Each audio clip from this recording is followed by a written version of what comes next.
Okay, show something about the temperature sensors I have installed. And one quick way I can check on the temperature sensors is to use the Google Home app. And my 6 sensors are listed on the bottom there: bathroom, downstairs, icebox, sensor 5, and so on. These are, if I tap them, will give me the temperatures, or I can just read it right there.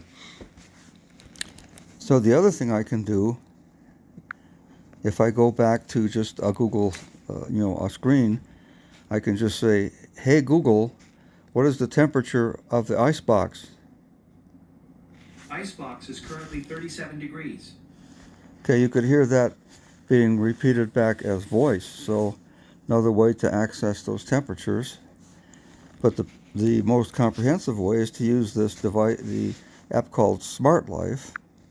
So I'll turn Smart Life on and I'll look at all the devices. And there's the shop fridge and the bathroom, the shop, the icebox, and so on. And I can just tap on any of those to see what is going on.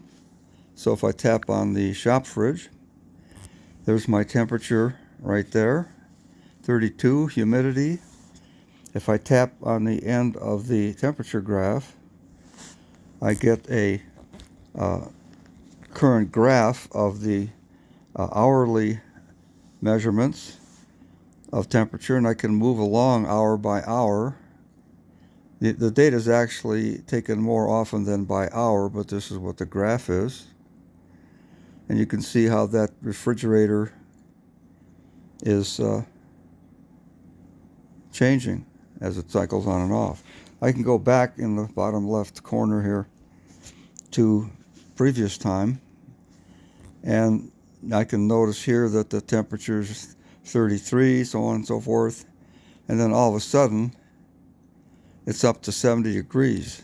This is the point at which I took one of the temperature humidity sensors that was just monitoring my living room, and I put it downstairs, actually took it out into the shop and put it down there, and naturally it quickly dropped to 33 degrees and then continued along as we've seen.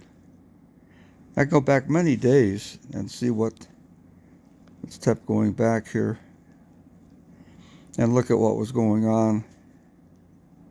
For example, here's the room I was monitoring. Here's the nighttime temperature of 60, and then during the day the temperature was fluctuating as the heating unit turned on and off. So if I back out of this app, it has a lot of things I can do with it. I can rename the sensors and so on and reset them. So it's a very nice little device. Backing up out of it, we're back to our main apps. As I said, you can use Google Home to get the values of the sensors. You can also say to Google what's the temperature, and it does it. And that's an example then of just how to use some of these temperature sensors. They really work quite well.